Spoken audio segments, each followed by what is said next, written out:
श्रीमद् भगवद गीता के पास आपके हर प्रश्न का उत्तर है। चाहे आपकी कोई भी परेशानी हो, कोई भी इच्छा हो, श्रीमद् भगवद गीता आपके हर प्रश्न का उत्तर देती है, आपकी हर समस्या का हल देती है। चाहे वो परेशानी आपके मन की हो, या धन की हो, या आपके शरीर की हो, या आपके रिश्तों की हो, आपको अपनी हर समस्या का उत्तर श्रीमद् भगवद गीता में ज़रूर मिलेगा। आज हम उसी श्रीमद् भगवद गीता के ऐसे 11 अनमोल उपदेश आपको बताएंगे जो आपकी पूरी जिंदगी बदल देंगे। बस आप इन बातों को वीडियो के अंत तक ध्यान से सुनिए। जो भी व्यक्ति इस वीडियो को अंत तक सुनेगा उसे अपनी जिंदगी, उसे अपनी हर परेशानी का हल अवश्य मिलेगा। उसे अपनी जिंदगी में जो कुछ भी चाहिए वो उसे ज़रूर मिलेगा। श्रीमद् भगवद गीता का सबसे पहला उपदेश यही है कि कोई अगर आपका अपना है या कोई आपसे बड़ा है तो उसका अपने प्रति गलत व्यवहार कभी भी सहन नहीं करना चाहिए। ये गीता का उपदेश हमारी ज़िंदगी से भी जुड़ा है। हम भी अपने मन की अधिकतर तकलीफ़ों को ये सोचकर ज़िंदगी भर सहते रहते हैं कि ये तो मेरा अपना है, ये तो मेरा बड़ा है, इसको हम कैसे कुछ कह सकते हैं। हम अगर नहीं सहेंगे, कुछ कह देंगे तो हमारे रिश्ते ही खराब हो जाएंगे, हमारे रिश्ते ही समाप्त हो जाएंगे।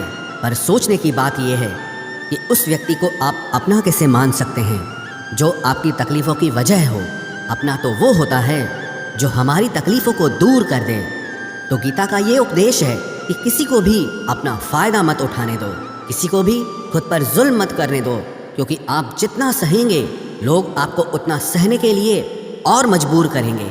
गीता का पहला अध्याय जिसका नाम अर्जुन विषाद योग और दूसरा अध्याय जिसका नाम सांख्य योग है, उसके आरंभ में अर्जुन ने श्री कृष्ण के आगे अपना दुख प्रकट किया है कि हे केशव, मैं कौरवों से कैसे युद्ध कर सकता हूँ, ये सब तो मेरे अपने ही हैं। मैं कैसे भीष्म पितामह और द्रोणाचार्य से युद्ध करूँगा, क्योंकि वो दोनों मेरे पूजनीय हैं। इसलिए इन गुरुजनों को मारने से तो अच्छा है मैं भिक्षा के अन्न को खाकर अपने जीवन का गुजारा करूँ। और जिन कौरवों से मैं युद्ध करने जा रहा हूँ वो सब धृतराष्ट्र के पुत्र मेरे भाई ही हैं, मेरे अपने ही हैं। इन सबको मारने से अच्छा है कि मैं सन्यासी बन जाऊँ। तो श्री कृष्ण ने अर्जुन से कहा कि यहाँ कौन अपना है और कौन पराया है। जो अधर्म करता है उसके साथ युद्ध करना तुझे मोक्ष और मुक्ति देगा। तू अपने इस मन के मोह को त्याग दे, नहीं तो सारा जग तेरी निंदा ही करेगा, तुझे डरपोक कहेगा। बात अपने पराये की नहीं है, बात धर्म और अधर्म की है, बात सही और गलत की है। अगर तू गलत को सहेगा, उसका अंत नहीं करेगा, तो गलत करने वाले को और बल मिलेगा, वो और भी गलत करेगा। इसीलिए मन के मोह को त्याग करके तू युद्ध कर। महाभारत की एक और कहानी भी है। जब अर्जुन के पुत्र अभिमन्यु की युद्ध में मृत्यु हो जाती है तब अर्जुन बहुत दुखी होता है, रोने लगता है। वो श्री कृष्ण से कहने लगा कि मेरा पुत्र अभिमन्यु मर गया है, मैं ये दुख बिल्कुल भी सहन नहीं कर सकता, मैं भी अपने आप को समाप्त कर लूँगा। फिर भगवान श्री कृष्ण उसे आत्माओं के लोक में लेके गए, जहाँ अभिमन्यु आनंद से बैठा हुआ था। क्योंकि उसने क्षत्रियोचित व्यवहार किया इसलिए उसे उत्तम पद की प्राप्ति हुई। जब अर्जुन अभिमन्यु के पास रोते रोते पहुंचा, अपने पुत्र को देखकर अर्जुन बहुत प्रसन्न हुआ। उसे गले से लगाकर कहने लगा कि हे पुत्र, तेरे बिना तो मैं जी ही नहीं सकता, मैंने तो अपने जीवन की आशा का ही त्याग कर दिया है। तो अभिमन्यु कहने लगा कि आप कौन हैं? अर्जुन बोला, मैं तेरा पिता हूँ, तू मेरा पुत्र है अभिमन्यु। तो अभिमन्यु कहने लगा कि कौन पिता कौन पुत्र, मेरे हजारों जन्म हुए हैं, किसी जन्म में आप मेरे पिता बनते हैं और किसी जन्म में मैं आपका पिता बनता हूँ। आत्मा का न कोई माता होता है न कोई पिता होता है। जब अर्जुन ने देखा कि मेरा पुत्र मुझे पहचान भी नहीं रहा तो उसका सारा मोह खत्म हो गया। इसलिए गीता के इस उपदेश को ठीक से समझ लो कि यहाँ कोई अपना पराया नहीं है। जो बुरे वक्त में, तकलीफ के वक्त में हमारा साथ दे, सिर्फ वही हमारा अपना है, बाकी सब पराए हैं। गीता का दूसरा उपदेश यह है कि जो चला गया है कभी उसका दुख मत करो, और जो आने वाला है उसकी बिल्कुल भी चिंता मत करो। जब महाभारत का युद्ध चल रहा था तब अर्जुन ने श्री कृष्ण से कहा कि अगर यह युद्ध हुआ तो करोड़ों लोग मारे जाएंगे।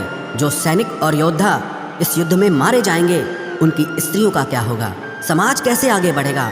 और भी बहुत सी बातें अर्जुन ने विस्तार से कही हैं। तो भगवान श्री कृष्ण ने कहा, अशोच्यानन्वशोचस्त्वं प्रज्ञावादांश्च भाषसे गतासून अगतासूश्च नानुशोचन्ति पंडिताः। श्री कृष्ण बोले, हे अर्जुन, तू बड़ी बड़ी ज्ञानियों जैसी बातें करता है, लेकिन जो सच में ज्ञानी होता है, वो जो लोग मर चुके हैं, जा चुके हैं, या एक दिन जाने वाले हैं, उनकी चिंता नहीं करता है, उनका दुख नहीं करता है। तेरे हाथ में कुछ भी नहीं है, तू चाहकर भी कुछ कंट्रोल नहीं कर सकता। जीवन और मरण ये तो प्रकृति की नियति है। इसीलिए जो ज्ञानी होता है वो किसी के मरने पर भी रोता नहीं है। ज्ञानी जन ना ही बीते हुए कल का शोक करते हैं और ना ही आने वाले कल की चिंता करते हैं। इसीलिए जो होने वाला है वो होकर ही रहता है और जो नहीं होने वाला है वो कभी नहीं होगा। ऐसा निश्चय जिसको समझ में आ जाता है, जिसकी बुद्धि में आ जाता है, उसे कभी कोई चिंता नहीं सताती, कोई दुख नहीं सताता। हमारे सारे दुखों का कारण ही यही है। या तो हम जो वक्त गुजर चुका है उसे सोच सोच कर परेशान होते रहते हैं, या भविष्य की चिंता कर करके खुद को बीमार कर देते हैं, नष्ट कर देते हैं। गीता का ज्ञान हमें यही सिखाता है कि ना तो हम बीता हुआ कल बदल सकते हैं और ना ही आने वाले कल पर कंट्रोल कर सकते हैं। हमारे हाथ में सिर्फ वर्तमान है, सिर्फ आज का ही पल है। हमारा 98% तनाव और चिंताएं भूतकाल और भविष्यकाल के बारे में सोचते रहने से होता है। हम हमेशा उसी में ही जीते रहते हैं, मगर वर्तमान में कभी नहीं जीते, इस पल को कभी नहीं जीते। जब आप वर्तमान का पूरा आनंद लेना सीख जाओगे, तभी आपकी ज़िंदगी से तनाव कम होगा, चिंताएं खत्म होगी। वर्तमान में जीना एक बहुत बड़ी उपलब्धि है। हमारे हाथ में भी सिर्फ आज का ही पल है। हमें जो भी करना है आज ही करना है।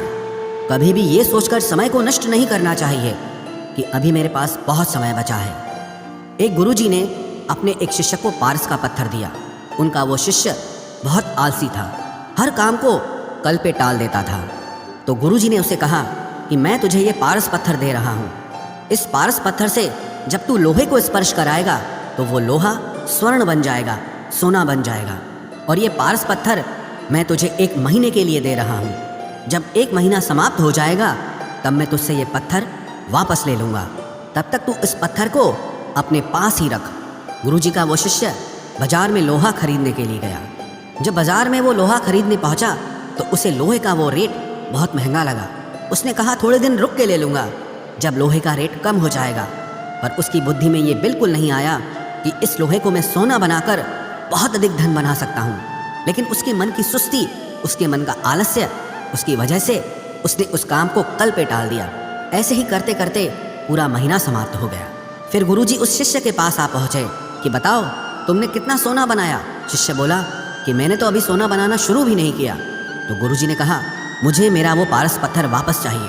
शिष्य बोला कि नहीं, मुझे थोड़ा वक्त दीजिए, मैं थोड़ा सोना बनाना चाहता हूँ। गुरुजी ने कहा कि ये पारस पत्थर पूरा 1 महीना तेरे पास था पर तू कुछ नहीं कर पाया, लेकिन अब समय समाप्त हो चुका है। ऐसे ही ये हमारा जीवन है, हमारी जिंदगी है और ये समय ही पारस पत्थर है। हम समय के एक एक पल से अपने जीवन को सोना बना सकते हैं, लेकिन हमें ये लगता है कि हमारे पास बहुत समय बचा है, एक दिन जिंदगी को जी लेंगे, एक दिन जिंदगी में खुश हो जाएंगे। लेकिन वो दिन कभी नहीं आता और हम जिंदगी भर भागते रहते हैं, चिंता करते रहते हैं, दुखी होते रहते हैं, लेकिन जिंदगी को जीना, खुश रहना हम भूल जाते हैं। इसलिए गीता का ज्ञान हमें ये सिखाता है कि आप आज में जीना सीखो, इस पल में जीना सीखो। गीता का तीसरा उपदेश यह है कि मौत से डरना बिल्कुल व्यर्थ है। श्री कृष्ण ने गीता में कहा है कि ये संसार मृत्यु लोक है। जिसका भी जन्म हुआ है वो एक दिन जरूर मर जाएगा। जिसका आरंभ हुआ है उसका अंत अवश्य होगा। हम इसे रोक नहीं सकते। जैसे हम रोज कपड़े बदलते हैं वैसे ही हमारी आत्मा नया शरीर धारण करती है।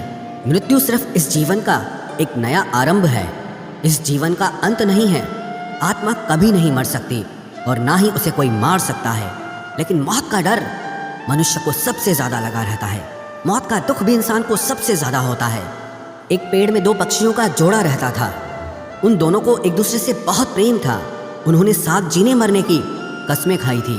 एक दिन वहाँ एक शिकारी आया और उसने एक तीर चलाकर वहाँ पेड़ पर बैठे मादा पक्षी को मार दिया। तो वो अकेला नर पक्षी रोने लगा कि मैं तुम्हारे बिना कैसे जी पाऊंगा, तुम्हारी जगह मेरी मृत्यु आ जाती, मेरा जीवन तुमको मिल जाता। वो रो रो के बहुत विलाप करने लगा। इतने में ही उस शिकारी ने दूसरा तीर चलाया और उस नर पक्षी को भी मार दिया। वास्तविकता में ये कहानी हमारी ही है। हम भी रोते रहते हैं जब कोई मरता है तो, लेकिन हमें ये नहीं पता कि एक न एक दिन हमारा भी जीवन समाप्त हो जाएगा। हम भी उसी मृत्यु के पेड़ पे ही बैठे हैं, लेकिन शरीर का मिटना हमारा अंत नहीं है। श्री कृष्ण ने अर्जुन से कहा कि हे अर्जुन, तेरे और मेरे अनंत जन्म हुए हैं, तुझे कुछ भी याद नहीं है, लेकिन मुझे सब याद है। जो व्यक्ति इस सत्य को समझ ले कि मैं यहाँ इस संसार में कुछ समय के लिए आया हूँ, उसकी ज़िंदगी के सारे झगड़े, सारे दुख, सारी चिंताएं ही समाप्त हो जाएंगी। जब इस संसार से जाना ही है तो दुख किस बात का। पहले के ज़माने में साधु महात्मा लोग पैदल यात्रा करते थे। यात्रा करते करते वो एक नगर में पहुँचे। वो महात्मा बहुत थक चुके थे। उस नगर में उन्होंने एक महल देखा और उन्होंने उस महल में जाकर विश्राम करने का सोचा और वो महल में जाकर सो गए। जब उस महल में वहाँ का राजा पहुँचा तो अपने पलंग पर उस महात्मा को सोता देखकर बहुत हैरान हो गया।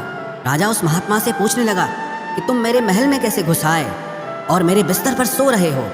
महात्मा कहने लगा, ये तुम्हारा महल है? मुझे तो लगा ये धर्मशाला है। तो राजा ने कहा, आपको मेरा महल धर्मशाला कैसे लगा? तो महात्मा ने राजा से प्रश्न किया कि तुमसे पहले इस महल में कौन रहता था? तो वो राजा बोला कि मुझसे पहले मेरे पिता यहाँ पर रहते थे और उससे पहले मेरे दादाजी यहाँ पर रहते थे। तो महात्मा ने फिर प्रश्न किया कि क्या तुम इस महल में हमेशा रहोगे या तुम्हारे बाद कोई और रहेगा? तो राजा कहने लगा कि मेरे बाद मेरा पुत्र इस महल में रहेगा। तो महात्मा राजा से कहने लगे कि जिस जगह पर रहने वाले बार बार बदल जाते हों उसे घर कैसे कह सकते हो? वो तो धर्मशाला ही है। इसीलिए तेरे महल को धर्मशाला समझकर मैं इसमें रात बिताने के लिए आ गया। धर्मशाला जान जग को, जीव सब मेहमान है, मोह किससे मत करो, सब स्वप्न का सामान है। यदि हम भी इस बात को समझ लें कि हम यहाँ कुछ समय के लिए आए हैं, आनंद करने के लिए आए हैं, खुश रहने के लिए आए हैं, तो हमारे सारे दुख ही समाप्त हो जाएं। जब हम अपना मोह यहाँ जमा लेते हैं, अपना दावा यहाँ जमा लेते हैं कि ये मेरा है, इसे मैं छोड़ नहीं सकता, इसके बिना मैं जी नहीं सकता, तो हमारा जीवन दुखों से भर जाता है। इसलिए जीवन में मृत्यु का भय त्याग करके जीवन का प्रतिपल आनंद लेना चाहिए। गीता का चौथा उपदेश, मन और विचारों को कंट्रोल किए बिना जीवन में कभी शांति और सुकून मिलने वाला ही नहीं है। अर्जुन ने श्री कृष्ण से कहा कि मेरा मन सही गलत सब कुछ जानता है, फिर भी मेरे विचार और मेरा मन मुझसे कंट्रोल नहीं होता। मैं जो करना चाहता हूँ वो कर नहीं पाता हूँ और जो नहीं करना चाहता हूँ वो मेरा मन मुझसे ज़बरदस्ती करवाता है। इसीलिए मैं बेचैन हो गया हूँ, मुझे शांति प्राप्त नहीं हो रही। तो श्री कृष्ण ने अर्जुन से कहा, उसके लिए तुझे अपने मन और विचारों से डिटैच होकर अपने मन और विचारों को सही दिशा में ले जाने की प्रैक्टिस करनी होगी, अभ्यास करना होगा। और ये एक दिन का काम नहीं है। जब तक तू अपने मन और विचारों की गुलामी का त्याग नहीं करता, तब तक तुझे जीवन में कभी शांति नहीं मिलेगी। एक राजा था, वो बहुत बेचैन और परेशान रहता था। एक दिन वो अपने गुरुजी के पास गया और उनसे कहने लगा कि मेरा मन बहुत बेचैन है, मैं बहुत परेशान हूँ, मैंने पूरे संसार को जीत लिया है, सब कुछ है मेरे पास, पर मैं खुश नहीं हूँ, मेरे मन में सुकून नहीं है, शांति नहीं है। तो गुरुजी ने राजा से कहा कि तुम्हारे नगर में अगर कोई ऐसा व्यक्ति है जिसने सुकून को प्राप्त कर लिया है, शांति को प्राप्त कर लिया है, तुम उसका एक बार कुर्ता पहन लो तो तुम्हारे जीवन में भी शांति आ जाएगी। राजा बहुत प्रसन्न हो गया कि ये तो बहुत आसान काम है। वो अपने राजमहल में आया और राजसभा में वो सबसे कहने लगा कि आप लोगों में से जो भी शांत हो चुका हो, जिसे सुकून मिल गया हो, वो अपना कुर्ता मुझे दे दे, वो बदले में जितना भी धन मांगेगा मैं उसे दे दूंगा। सब लोग एक दूसरे का मुंह देखने लगे। पैसों का लालच आया, लेकिन सबको एक दूसरे की सच्चाई पता थी, क्योंकि किसी की जिंदगी में भी शांति और सुकून नहीं था। सब अपना सर झुकाकर वहां पर खड़े हो गए। फिर उस राजा ने पूरे नगर में ढिंढोरा पिटा दिया कि जिसे भी शांति प्राप्त हो चुकी हो, सुकून प्राप्त हो चुका हो, वो मेरे पास आकर अपना कुर्ता दे दे, वो जितना कहेगा उससे उतना ही धन दिया जाएगा। लेकिन एक भी व्यक्ति ऐसा नहीं मिला जिसे शांति प्राप्त हो चुकी हो। वास्तविकता में जब कोई मरता है तब हम कहते हैं कि वो फलां व्यक्ति आज शांत हो गया। कभी किसी जिंदा इंसान के लिए नहीं सुना कि एक जीता जागता इंसान शांत हो गया है। राजा के सैनिक पूरे शहर में ढूंढते रहे, फिर उन्हें पेड़ के नीचे एक महात्मा तपस्या करता दिखा, जिसके चेहरे पे एक शांति थी, सुकून था। वो सैनिक उस महात्मा के पास आकर पूछने लगे कि क्या आपने शांति प्राप्त कर ली है, सुकून प्राप्त कर लिया है? महात्मा ने कहा, मैं पूरी तरह से शांत हूँ। तो सैनिक उसे राजा के पास ले आए। राजा ने उस महात्मा से प्रश्न किया कि क्या आपको शांति और सुकून प्राप्त हो चुके हैं? वो महात्मा कहने लगे, महाराज, मैं पूरी तरह से शांत हूँ, मुझे कोई चिंता नहीं, मुझे किसी चीज़ की लालच नहीं, मुझे कोई इच्छा नहीं है। तो राजा भी बहुत प्रसन्न हो गए। कि आखिर वो व्यक्ति मिल ही गया जिसे शांति की प्राप्ति हो चुकी है, जिसे सुकून प्राप्त हो चुका है। तो राजा उस महात्मा से कहने लगे कि हे महात्मा, आप कृपया करके अपना कुर्ता मुझे दे दीजिए, बदले में आप जो मांगेंगे मैं आपको दे दूंगा। वो महात्मा कहने लगे कि महाराज, सुकून और शांति तो मुझे मिल चुके हैं, लेकिन क्या करूं, मेरे पास कुर्ता ही नहीं है पहनने के लिए जो मैं आपको दे सकूं। जब राजा ने उस महात्मा की ये बात सुनी कि इस महात्मा के पास कुर्ता भी नहीं है पहनने के लिए, उसके बाद भी ये महात्मा एकदम शांत है, इसके जीवन में सुकून है। मैं सारी जिंदगी धन को जोड़ने में लगा रहा, दुनिया जीतने में लगा रहा, लेकिन मुझे शांति नहीं मिली, सुकून नहीं मिला, क्योंकि शांति और सुकून बाहर की चीज़ नहीं है, अपने भीतर की चीज़ है। इसीलिए जब तक कोई व्यक्ति अपने मन और विचारों को कंट्रोल नहीं करता, तब तक उसके जीवन में सुकून और शांति नहीं आती। और गीता का उपदेश हमें यही सिखाता है कि जीवन में शांति चाहिए तो मन को शांत करना सीखो। गीता का 5वां उपदेश ये है कि वासना, क्रोध और लालच सर्वनाश का कारण है, नर्क का द्वार है। जिस भी मनुष्य में ये 3 अवगुण होते हैं, वो हमेशा दूसरों को दुख पहुंचाकर अपने ही सुख और स्वार्थ की पूर्ति करता रहता है। किसी भी चीज़ की हद से ज़्यादा वासना करना और क्रोधी स्वभाव होना और मन में लालच होना उसके जीवन के सुख को समाप्त कर देते हैं, उसके सारे रिश्तों में जहर भर देते हैं। इन्हें नर्क का द्वार इसीलिए कहा गया है क्योंकि जिस इंसान में अत्यधिक क्रोध है, लालच है, वासना है, उसका पूरा जीवन जहर से भर जाता है। उसको मरने के बाद नहीं, जीते जी यहीं पर नर्क का दर्शन होता है। गीता का 6वां उपदेश यह है कि सब भगवान एक ही हैं, कोई छोटा बड़ा नहीं है। सब एक परब्रह्म परमात्मा के अलग अलग रूप और नाम हैं। श्री कृष्ण ने गीता के 10वें अध्याय विभूति योग में बताया है कि जितने भी जगत के देवी देवता हैं वो सब मेरी ही विभूति है। मैं ही शिव हूँ, मैं ही इंद्र हूँ, मैं ही यक्षराज कुबेर भी हूँ, मैं ही अग्निदेव हूँ, देवताओं के गुरु बृहस्पति भी मैं हूँ, समुद्र भी मैं ही हूँ, अक्षरों में ओम भी मैं ही हूँ, काल का महाकाल भी मैं ही हूँ, सारे जगत का नाश, उत्पत्ति और पालन करने वाला भी मैं ही हूँ। श्री कृष्ण ने अर्जुन से कहा कि मेरी विभूतियों का कोई अंत नहीं है, इसलिए सब भगवान, सब नाम, सब देवता मेरे ही रूप हैं। इसीलिए तो किसी भी देव या ईश्वर में कभी भेद बुद्धि मत करना, कभी किसी को छोटा बड़ा मत समझना। और गीता का उपदेश हमें ये सिखाता है कभी भी किसी दूसरे के इष्ट को छोटा नहीं समझना चाहिए, या इस बात पर झगड़े फसाद नहीं करने चाहिए कि कौन बड़ा है और कौन छोटा है। गीता का 7वां उपदेश ये है, सुख की इच्छा ही आखिर में हमारे दुखों का कारण बनती है। श्री कृष्ण ने अर्जुन से कहा कि मनुष्य जितना सुखों की लालसा और इच्छा करता है, उतना ही उसकी इंद्रियां सुख भोग में आसक्त हो जाती है, उतना ही इंसान का मन संसार के सुख और आकर्षण का गुलाम बन जाता है। और जितना सुख के पीछे भागेगा, उतना ही उसे दुख के अनुभव से भी गुजरना पड़ेगा, क्योंकि ये संसार का नियम ही है। जो चीज़ें शुरू में मन को बहुत आकर्षित करती हैं, बाद में बहुत दुख देती हैं, और जो चीज़ें शुरू में मुश्किल लगती हैं, कठिन लगती हैं, बाद में हमें बहुत काम आती हैं।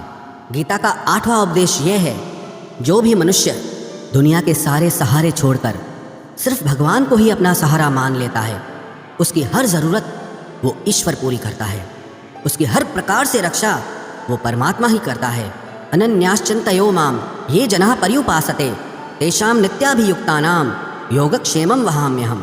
जो भी व्यक्ति मुझे ही अपना सहारा मानता है, उसका योगक्षेम मैं वहन करता हूँ। योगक्षेमं वहाम्यहम् अर्थात जो चीज़ नहीं मिली है उसकी प्राप्ति कराना उसका नाम योग है, और जो चीज़ जीवन में मिली हुई है उसकी रक्षा करना उसका नाम क्षेम है। तो श्री कृष्ण कहते हैं, जो मुझ पे डिपेंड हो जाते हैं उनको जो चाहिए वो मैं ज़रूर देता हूँ, और उनकी हर प्रकार से मैं रक्षा भी करता हूँ। गीता का 9वां उपदेश यह है कि इस संसार में हमारा कुछ भी नहीं है। गीता सार में आपने कई बार सुना होगा कि तुम्हारा क्या गया जो तुम रोते हो, तुम क्या लाए थे जो तुमने खो दिया, तुमने क्या पैदा किया जो नष्ट हो गया, तुमने जो लिया यहीं से लिया, जो कुछ भी दिया यहीं पर दिया। जो आज तुम्हारा है कल किसी और का होगा, क्योंकि परिवर्तन इस संसार का नियम है। कल तक जिसके बिना आप जी नहीं सकते थे, आज उनसे कोई रिश्ता ही नहीं है, बातचीत तक नहीं है। कहाँ गए वो जीवन भर के सारे रिश्ते, वो सारे मित्र जो साथ जीने मरने की बातें करते थे, आज पता भी नहीं कि वो लोग कहाँ चले गए। ये संसार परिवर्तनशील है, सब लोग यहाँ बदल जाते हैं, हर रिश्ता बदल जाता है, और तो और ये हमारा शरीर भी हर दिन बदल रहा है। बचपन से जवानी, जवानी से बुढ़ापा, और एक दिन ये शरीर हमारा साथ छोड़ देता है। तो किसके लिए रोना और किसकी चिंता करना? हम सारी जिंदगी चीज़ों को, रिश्तों को, जिंदगी को बनाने में, सजाने में, संवारने में लगे रहते हैं, लेकिन एक दिन सब कुछ बिखर जाता है। सारी जिंदगी जिस संपत्ति, जिन रिश्तों के लिए हम लड़ते रहते हैं, एक दिन सब कुछ छोड़ करके हमें इस दुनिया से जाना पड़ता है। गीता का 10वां उपदेश हमें ये सिखाता है कि किसी से भी हद से ज़्यादा मोह कभी मत करना। श्री कृष्ण ने गीता का पूरा ज्ञान ही अर्जुन के मोह को नष्ट करने के लिए कहा है। ये मोह ही है जो इंसान को सबसे ज़्यादा रुलाता है। मोह इतना बलवान है कि शेर जैसे इंसान को भी गीदड़ बना देता है। जो अर्जुन युद्ध में देवताओं से भी जीत गया, पर अपने रिश्तेदारों को युद्ध में देखकर उसका हाथ कांपने लगा। वो बोला, हे केशव, मेरे हाथ में धनुष पकड़ने की ताकत भी नहीं बची है, मेरे हाथ कांप रहे हैं, मैं युद्ध नहीं कर पाऊंगा।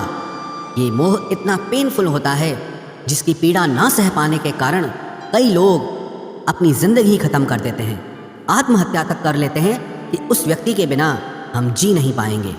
जीवन में किसी से भी हद से ज़्यादा मोह करोगे तो जीवन भर पीड़ा का ही सामना करना पड़ेगा। जो व्यक्ति अपने मोह से बाहर नहीं आता, उसका सब कुछ उससे छिन जाता है, उसकी सारी खुशी खत्म हो जाती है। इसीलिए गीता का ज्ञान बार बार यही सिखाता है कि अपने मन के मोह को त्याग करके आप बलवान बनो, बुद्धिमान बनो, सत्य के दर्शन करो कि वास्तविकता क्या है। क्योंकि हमारा मोह हमें हमेशा झूठ ही दिखाता है, झूठ पे ही विश्वास दिलाता है और दिल में झूठी उम्मीदें जगाता है। और ये ही हमारे दुखों का सबसे बड़ा कारण है। हम ही मोह कर लेते हैं, हम ही लोगों से उम्मीदें लगा बैठते हैं, पर वास्तविकता बिल्कुल अलग होती है। लोग वैसे नहीं होते जैसे हम मान लेते हैं, जैसा हम समझ लेते हैं, क्योंकि मोह के कारण हमें सच्चाई नहीं दिख पाती, लोगों का असली चेहरा नहीं दिख पाता। इसीलिए गीता का उपदेश हमें ये सिखाता है कि जीवन में अगर आनंद और प्रसन्नता से रहना है तो किसी में भी हद से ज़्यादा मोह कभी मत करना। गीता का 11वां उपदेश ये है कि इस दुनिया में अगर आए हो तो दुख तो मिलेगा ही मिलेगा। दुख से कभी घबराना मत, दुख से कभी डरना मत। श्री कृष्ण ने गीता में कहा है कि ये संसार दुखालयम अशाश्वतम है, अर्थात ये संसार दुखों का घर है। जैसे औषधालय में औषधि मिलती है, पुस्तकालय में पुस्तकें मिलती है, चिकित्सालय में चिकित्सा होती है, वैसे इस संसार को भी श्री कृष्ण ने एक नाम दिया है, दुखालय, जहाँ पर दुख मिलता हो। दुख तो यहाँ हर किसी के जीवन में आता ही है, लेकिन अगर दुख आया है तो सुख भी आएगा।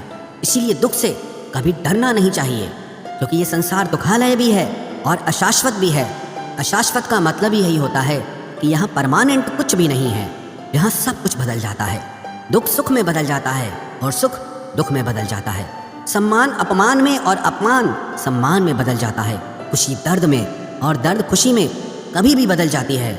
जीत हार में और हार जीत में, जहाँ कभी भी कुछ भी बदल सकता है। कुछ भी परमानेंट नहीं है, ना ही हम परमानेंट हैं, ना ही हमसे जुड़ी कोई चीज़ यहाँ पर परमानेंट है, क्योंकि ये संसार अशाश्वत है, शाश्वत नहीं है।